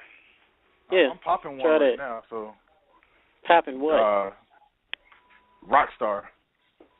There you go. Oh. But look, we get away from the topic, man. Oh yeah. We gotta get we gotta make sure Shannon is alright. He's falling asleep, breathing heavy, getting all sweaty and stuff. Make sure he good. Shannon, make sure you stay awake. Give us your idea and your viewpoints of the best WrestleManias. Then we'll go on to Toph. Well, the only reason why I fell asleep because we were talking about something else other than WrestleMania on the show. But it's the fans, brother. You gotta get it right. Come on now. Go ahead. Yeah, pretty much 4 kid fans, bologna sandwiches. One of my favorite angles that led to a match that told a story was WrestleMania 21, Kurt Angle versus Shawn Michaels. They had the angle where 96 Angle won the gold medal with a broken freaking neck, and it was the same time that Shawn Michaels was finally world champion. And they were saying nobody cared about Kurt Angle, so that was one of my favorite matches of all time. It told a story. These two had never met in the ring before, And Shawn Michaels has been back for like 3 years. So it was that, As for Mr. Pittsburgh was concerned, Shawn Michaels started the trend with his WrestleMania entrance, really. I mean, if I'm right. All right. On that, Toph, your thoughts? My favorite one is WrestleMania 19. It's one of my favorite WrestleManias. It was kind of complete from top to bottom, with the whole exception of the whole Triple H bearing Booker T bullshit. Other than that, it was a great show. It was very mixed. You had guys like Eddie, Benoit was there, Jericho, HBK, McMahon, Hogan, Rock Austin, Angle, Brock. It was in a baseball stadium. It was a really good show, but for whatever reason, one of the biggest mysteries of wrestling, the buy rate wasn't very good. I don't have the exact numbers on me, but I just know the buy rate for that Mania wasn't very good, and no one to this day can really give a legitimate answer why. Because wrestling, the product at the time was good. I mean, that was when they had just started the brand thing. Right. Yeah, ECW and WCW had only been gone for about 2 years at this point, but WWE, they were still trying. They were still putting forth effort. Like, this was when SmackDown was good, this was when Raw was good. But for whatever reason, the buy rate just wasn't good that year. And it's just one of those mysteries where to this day, like, no one can really give a answer. Outside of 19, though, probably say my favorite is 17, just because it's like the best Mania ever. Okay. Oh, yeah. Your favorite match at that Mania? Weekend.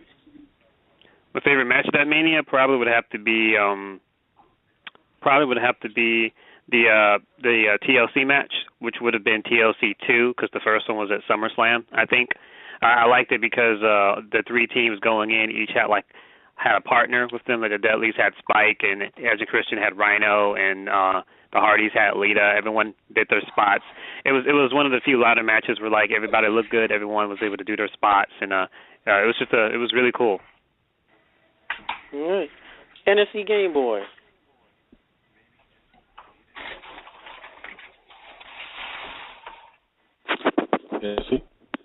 NFC Game Boy, you there?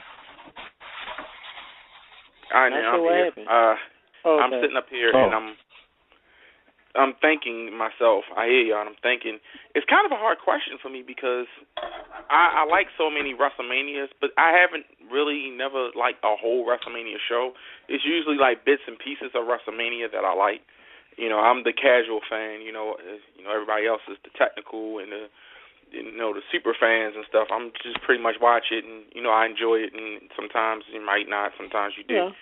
And honestly, my favorite WrestleMania, and I know this is probably going to be on a whim, but my favorite WrestleMania so far is WrestleMania 29.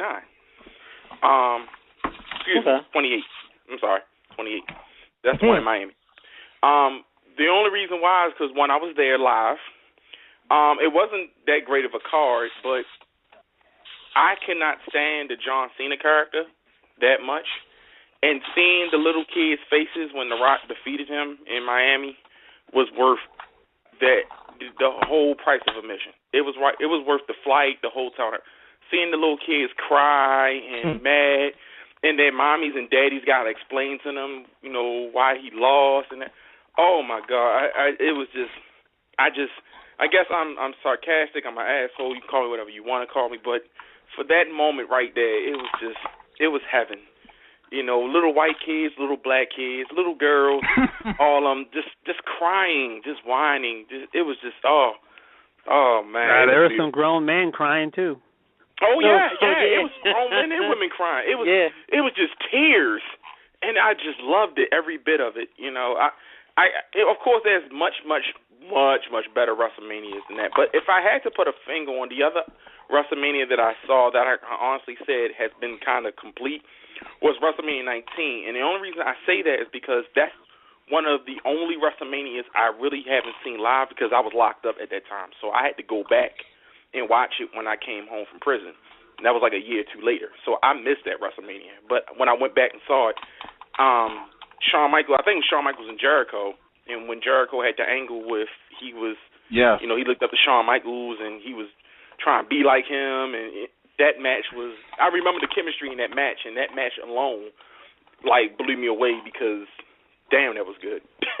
You know what I mean? It was just a hell of a good match. But that's the only WrestleMania I can think of memory that I really could not say anything bad about. Like, I turned it off, and I was just like, wow, you know, it was a pretty damn good show. But they're my moments. I'm sorry I can't give you a whole bunch of, like y'all guys do. You know, that's y'all thing. What about NFC? That's why you NFC. You know, I'm tagging you NFC, Shin and Shin. The boys. I would just like to say that since we're talking about 19 for me, if I was like a wrestling teacher or whatever, like if I was if you could like teach this stuff in school, I would use 19 as an example that how you book a show can affect the crowd. So to all the younger listeners out there, if you have the WWE Network, check out the main event, Kurt Angle versus Brock Lesnar. It was a good match, but the fans were dead for like 90% of it. And so, like, if you look at it, you're like, why the fans are so dead? This is a good match. Well, the reason they were so dead was because 19 had, like, so many, like, 3 to 4 star matches, like, right after each other. Like, before that match, it was Rock, Austin 3, and then before that, it was McMahon, Hogan, and then before that, it was Jericho, HBK, and before that, it was Triple H, Booker T. So it was like, when you have all these good matches right after each other, it exhausts the crowd. And I think what a lot of younger fans don't get is that's where, like, you want to have your, well, not trying to be disrespectful or anything, but that's why you want to have your piss break matches, those filler tag matches, those battle royales, like those matches exist for, so the crowds can calm down, you know, get on the phone, get something to eat, you know, go to the restroom, whatever. So, yeah. Well, I will say, because Toph didn't Brock Lesnar break his neck and everybody popped? Hold on, Shane. Hold on. All right.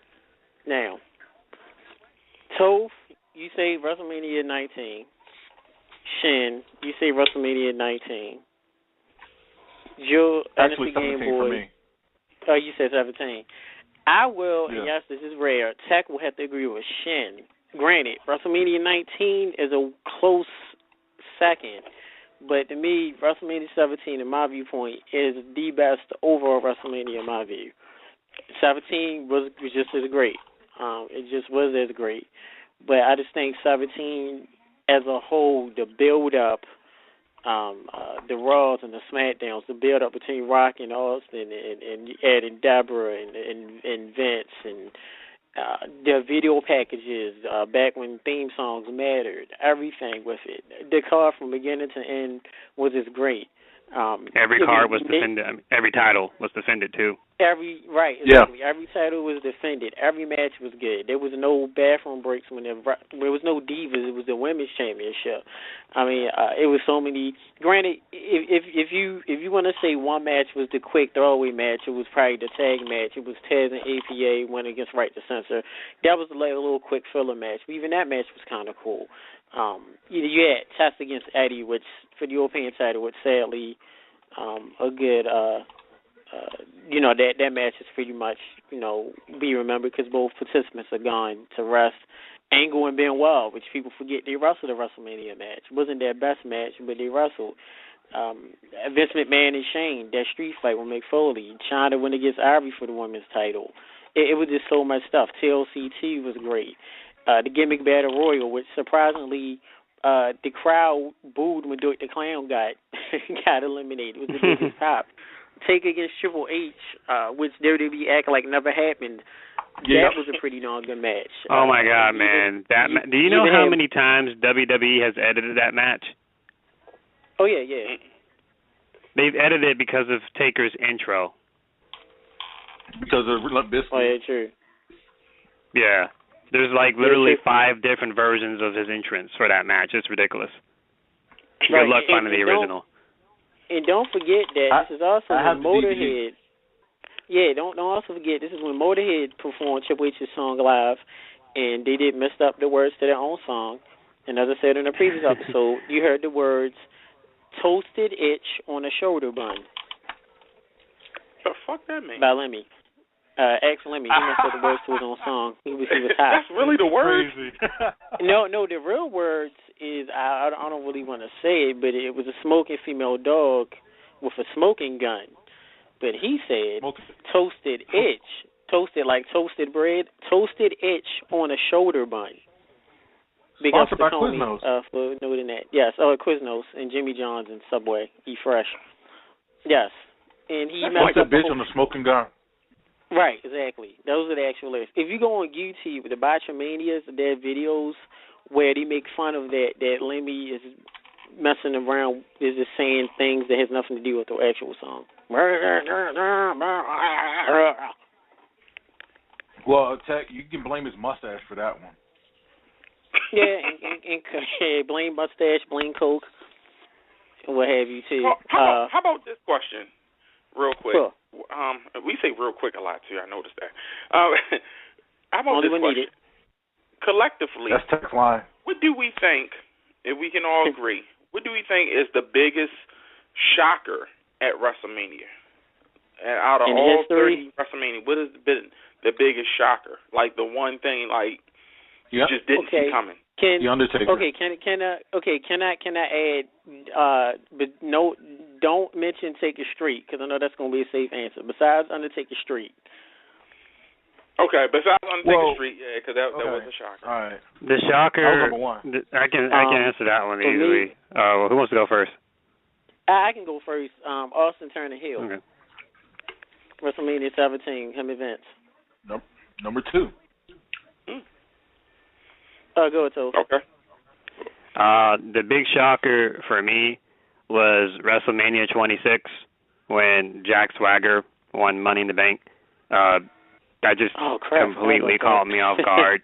I take wrestling very seriously, and I remember everything. I'm not one of those people that WWE expects to just, you forget stuff in a month. Jack Swagger was in the ECW brand, and he was a good heel. Christian came. He won the title from, the ECW championship, and then eventually Jack Swagger, he got drafted to Raw. And, when he was on Raw, he was there for about, I want to say, 9-10 months. And he had good matches and all, against your Cenas, your Triple H's, your MVPs, and your Carlitos, but he always lost. So essentially he was just losing for like a year. And in that Money in the Bank match, I think it had like 10 people. And you had guys like Kofi and Evan Bourne and Christian and and Shelton and Kane. I mean, there are a lot of good options there. And then they just chose Swagger. And at the time, I was like, why? Like, this dude just wasn't ready at all. They just chose Swagger, and then he cashed in like 4 or 5 days later, and, we saw how his reign went. That was just a complete shock. Like, to this day, that's like still the weirdest decision WWE's ever done at WrestleMania. I did not see that coming at all. To this day, I keep forgetting about it, too, because it was just so weird, Yeah. Well, who did you think that was going to win that ladder match? Who did you think that was going to win that ladder match at WrestleMania 26? To me, there were two choices. Christian had been ECW champion for like 8-9 months. He was the longest reigning champion at the time. The ECW brand had just ended. The NXT thing had just started, and all the folks that were on ECW at the time had a choice of going to Raw or SmackDown. So Christian was just kind of drifting, and Edge had just come back. So I thought at the time it would have made perfect sense for Christian to win, and then that would have been your way of doing an Edge-Christian feud, and if they didn't want to do that because, Vince doesn't like Christian's face, they were pushing Drew McIntyre at the time. He was the chosen one, if you recall.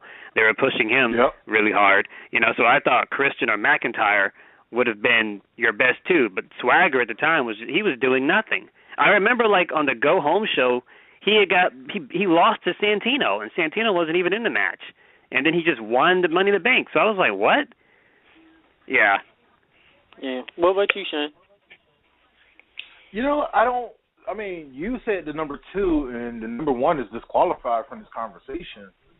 I guess for me it was Cesaro winning the Andre the Giant Battle Royal because number 1, I said that WWE dropped the ball because they had like 4 to 6 spots remaining for this match, and they didn't announce it or nothing. I mean, people were just DLC'd into the match.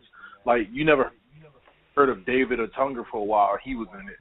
I think Xavier Woods was one of them. But the fact is that on the pre-show, Cesaro, he didn't turn on the Real Americans. I think they turned on him, and then he got a big pop and left the arena, and then he inserted himself to the Battle Royal. And, to capitalize on his strength, he picked up Big Show and slammed him to the outside and won it. So that's the only one I can think of so far. I mean, I have a headache right now because I can't think of anything that was, like, shocking. Or actually I have one when I was in high school was Triple H retaining the title at the McMahon 4-Way at WrestleMania 2000 because there was never a heel that went out the champion of WrestleMania. It was always a good ending. So Triple H was like the first one to do that. Actually, with that, Triple H also did it first at WrestleMania 2000. You remember he also won that Fatal 4-Way between The Rock, Foley, and that's what he just said. I was just saying that. Kind of think of it. To Shin's point, Triple H has done it twice. He's the only one that's done it. He's done it twice at WrestleMania 2000, and he did it at WrestleMania 19. It might happen this year. Yeah, I hope so. I actually believe that, Toph. Like, the nostalgic, everybody wants Sting to win, but in reality, who's built more, Triple H or Sting? Well, business-wise, you put Sting over. Look at what he's done. Triple H always loses that meaning. He puts people over. I'm not going to have Toph. Physically, but I mean, you could go by that, but Triple H is still in good shape. Sting is in pretty good shape to be his age, but he's not in his prime. Of course, we do pray that Undertaker is going to be okay for Mania. Yeah, Brittle Bones. So, real quick, guys, best entrances for WrestleMania. I know people may mention Undertaker, so you want to think of one specific. But anybody, when you think of entrances at WrestleMania, any entrances pop in your head? Before you start, Tech, I got one to mention that nobody's ever seen except for people who were actually there at the arena. I may ask NXT Game Boy about this, but what about Jack Swagger's entrance in WrestleMania 29? You're funny. Yeah. Nobody talks about that one. There's a reason for I don't for that. remember it that much. There's a reason you don't. I'll say I don't. They had a tank and everything. And I was there, and I don't remember that. I'm gonna be honest with you. Me going to live events all these years and stuff, and I didn't get my WrestleMania shocker either, but don't worry about it. Oh my goodness. I have to give it to Triple H. Believe it or not, Triple H have had some of the best. This will be my 5th year in a row going to WrestleMania, and I've been going to Raw since 2002. Out of all these years, Triple H have had some of the best entrances I've ever seen in wrestling. As far as shout out to honorable mention to Shawn Michaels and of course Undertaker and everything, but Triple H entrances and stuff. Sometimes I don't know if he do it because he just want to do it, or he do it because somebody just come up with it and just run it past him or whatever. But his entrance for WrestleMania 30 was hard. He had that whole Illuminati theme and all that stuff. He says he's claimed in interviews that the whole King thing he does at WrestleMania, like what he wants to do is like he's a comic book nerd, and he's like, what if like for one night Triple H became like something else entirely? Like, you know how the Undertaker kayfabe is a dead man? Like from a supernatural standpoint, if Triple H could be something else for like a night, he would be like an immortal. You remember that old show Highlander, where like the immortal people that fought each other with like swords? Yeah, he would be like an immortal king or something. So like that's the vibe he's going for. But to make it special though, he only does it at WrestleMania. He doesn't want to do it like for the rest of the year because he feels like if he does it every year, it'll lose meaning. And I actually think that's a cool idea on his part. So, well, that shit look hard. I'm not a big Triple H fan. I give him his respect and all that. But yeah, and WrestleMania moments, shockers. I have a tie. One is when Shane McMahon did the coast to coast to Vince. I didn't see that coming. Oh yeah. So I didn't think he had it in him to do it. And one of the reasons why he's my all-time favorite, Shane McMahon. And the second shocker, you know what I'm saying? I thought that CM Punk was going to defeat The Undertaker at WrestleMania 29. I did not think that he was going to lose. I thought that, you know, he would go out 20-1, and that'd be it, you know. But he lost, of course. I thought CM Punk was going to defeat the Streak. I thought it was going to help boost him even more. You know, he just got rid of the belt, longest reigning champion. I didn't see that coming, but those the two WrestleMania shockers, of course. The most shocking one being, you know, The Undertaker breaking the streak, of course. Really? Yeah, those two are my ties. When I seen Shane McMahon do it, I didn't think he had it in him. If I'd have put money on it, I'd have lost. I was a Punk fan, and I didn't believe he was going to beat Taker because of the whole respect backstage and everything that they were saying on DVDs. Understandable, but I mean, for business, I thought that him losing and letting Punk get over, it would make CM Punk just that much better. Because it would have probably satisfied him and made him not leave because, you know, that's what's more than winning WrestleMania is defeating the Streak, of course. But, you know, when he lost, I'm like, okay, he's, you know, 20 years in the business, plus years, that does a lot to your body. You might want to hang it up. And he's still going. I'm like, you know, kudos, but, yeah, I thought he was going to, you know, give it to him. But well, I would say too, honorable mention to Shawn Michaels' entrance at WrestleMania 25 when he was coming down from, air quote, heaven and being the guardian of light. And Undertaker came up from, air quote, hell, being the dead man. I thought it was very great. One of my favorite entrances. Yeah. But we are very close on time, but to wrap it up, definitely. Toph, real quick, give us a last thought of today. And real quick thoughts of Raw. Damon Dash is an idiot. Don't listen to him.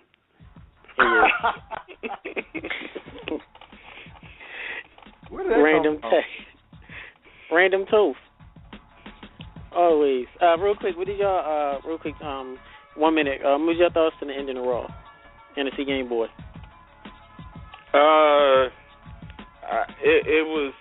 It was okay. I know it was a big pop for Sting being there, but I'm waiting for WrestleMania. I want to see if it's going to live to a so-called hype, because right now it's looking like a big firecracker. Big shout out to Babe Mel.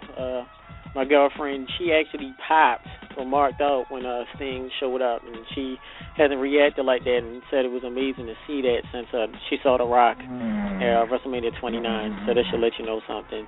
But I thought it was great to see Sting show up. I kind of saw it coming, but it's great to see him show up. Why was he talking? Throwing his coat and stuff. A little too animated for me, but that's just me being old school. Moving on. Don't move on me. I'm just saying, like, I wanted to see Randy Orton RKO Sting. Hey, I thought he was going to start that Legend Killer thing again. Yeah, get post Toph. Yeah, Legend Killer, Sting or Orton. Maybe we can see that next year. Yeah, exactly. I was waiting for that. That match would be ugly, but oh well. Well, that would have made Randy Orton look like he's part of the authority too if he did it. So. Yeah. See how Sting was still huffing and puffing out of breath after even doing the post interviews. Well, he didn't jump that high for the midget security guard. But he don't need to jump that high. He don't need to jump that high. He like skip. Yeah, he did. He was like a little skip. He gonna decapitate him. All right, everybody. Post say don't listen to Damon Wayans Jr. Shin hashtag of the night. Said Dame Dash. Dame Dash. Oh yeah. New Jack City. Yeah, hashtag New Jack City. Hashtag Killer Bear. Thanks much for Stokely Hathaway, Ring of Honor, Larry Mercer, Television Time, General T. Storm, our new caller from Pittsburgh, Love everybody. We'll be back next week, same time, same station, 7 to 9 p.m. We will talk to you next week. Get a benediction? Amen. Yes. Shalom. And with the shy hands. And shout out to Christopher Williams, too.